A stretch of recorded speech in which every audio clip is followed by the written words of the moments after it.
হয়, সৰ্বপ্ৰথমে আপোনালোকক ধন্যবাদ জ্ঞাপন কৰিছোঁ আমাৰ নিমন্ত্ৰণ ৰক্ষা কৰি আপোনালোকে অহাৰ কাৰণে।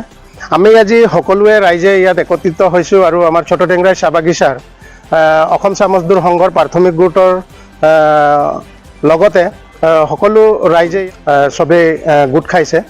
একচুৱেলি আজি বহুত পবিত্ৰ দিন বুলি ক'ব পাৰি, যিহেতু আমাৰ মাননীয় অসম চৰকাৰৰ মুখ্যমন্ত্ৰী ডক্টৰ হিমন্ত বিশ্ব শৰ্মা ডাঙৰীয়া আমাৰ কেন্দ্ৰীয় সমিতিৰ অসম চাহ মজদুৰ সংঘৰ সাধাৰণ সম্পাদক ৰূপেশ গোৱালা ডাঙৰীয়াক তেখেতে নিজৰ মন্ত্ৰীসভাত আঁকোৱালি লৈছে আৰু আমাৰ সাধাৰণ সম্পাদক ৰূপেশ গোৱালা ডাঙৰীয়াক কল্যাণ বিভাগত মন্ত্ৰী পদ দিছে।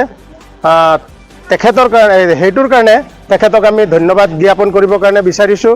আমাৰ সকলো কৰ্মকৰ্তা ACMSৰ সকলো কৰ্মকৰ্তা সকলো প্ৰাথমিক গোটৰ সদস্যবৃন্দ আৰু ছোট টেংৰাই ভৰভটা চাহ বাগিচাৰ সকলো ৰাইজ হয় মুখ্যমন্ত্ৰী ডাঙৰীয়াক আজি ধন্যবাদ জ্ঞাপন কৰিব বিচাৰিছোঁ যে তেখেতে আমাৰ ACMSৰ সাধাৰণ সম্পাদক ৰূপেশ গোৱালা ডাঙৰীয়াক তেখেতৰ মন্ত্ৰীসভাত জেগা দিছে আৰু মন্ত্ৰীত্ব প্ৰদান কৰিছে।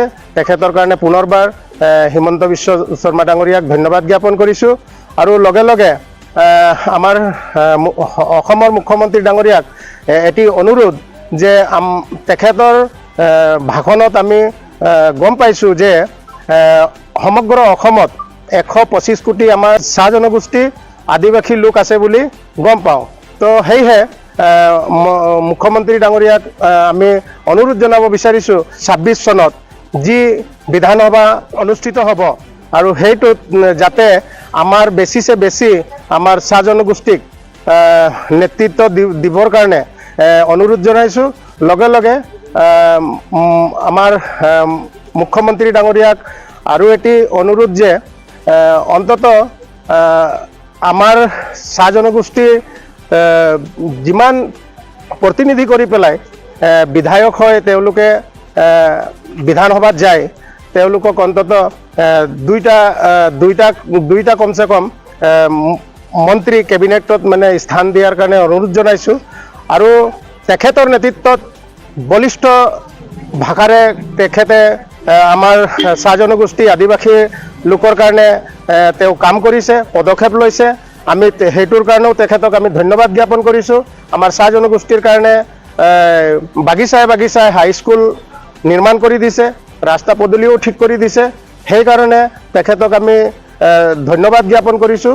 লগতে তেখেত যিহেতু হয়তো আমাৰ বাগিচাৰ ক্ষেত্ৰত তেওঁ বেছিকৈ বুজি পাইছে, আমাৰ দুখ কষ্ট বুজি পাইছে, আমাৰ খাটি খোৱা শ্ৰমিকৰ দুখ কষ্ট বুজি পোৱাৰ কাৰণে তেখেতে এইখিনি পদক্ষেপ লোৱাৰ কাৰণে ব্যৱস্থা কৰিছে।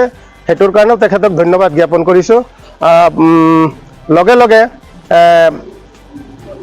এতিয়া যোনটো বৰ্তমানত যি কাম হৈছে তাতছে 2 গুণ বেছি ভাল হ'ব বুলি আশা কৰি পুনৰবাৰ অসমৰ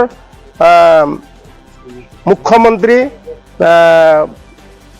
শ্ৰদ্ধাৰ হিমন্ত বিশ্ব শৰ্মা ডাঙৰীয়াক আমাৰ ছোট টেংৰাই চাহ বাগিচা অসম চাহ মজদুৰ সংঘ প্ৰাথমিক গোটৰ তৰফৰ পৰা তেখেতক অশেষ ধন্যবাদ জ্ঞাপন কৰিছোঁ।